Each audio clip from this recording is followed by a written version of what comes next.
നമ്മള് mobile unboxing കണ്ടിട്ടുണ്ട്. ഇന്ന് ഞങ്ങളുടെ വീൽ അലൈൻമെന്റ് മിഷനറി എല്ലാം ഞങ്ങൾക്ക് വന്നിരിക്കുന്നത് എല്ലാം പുതിയ ഇമ്പോർട്ടഡ് അമേരിക്കയുടെ മിഷനറീസ് ആണ് വന്നിരിക്കുന്നത്. കസ്റ്റമറിന് വേണ്ടി ഏറ്റവും ലേറ്റസ്റ്റ് ടെക്നോളജി. ഇന്ന് അതിന്റെ വീൽ ബാലൻസിംഗ് മെഷീൻ ഞാൻ അൺബോക്സ് ചെയ്യാൻ പോവാണ്.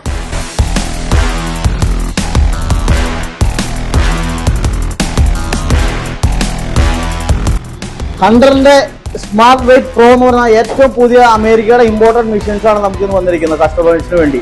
അപ്പൊ ഇനി അടുത്ത വീൽ അലൈൻമെന്റ് മെഷീൻ അൺബോക്സ് ചെയ്യാനുണ്ട്. ഇതാണ് വീൽ ബാലൻസർ നമുക്ക് ഇറങ്ങിയിരിക്കുന്നത്.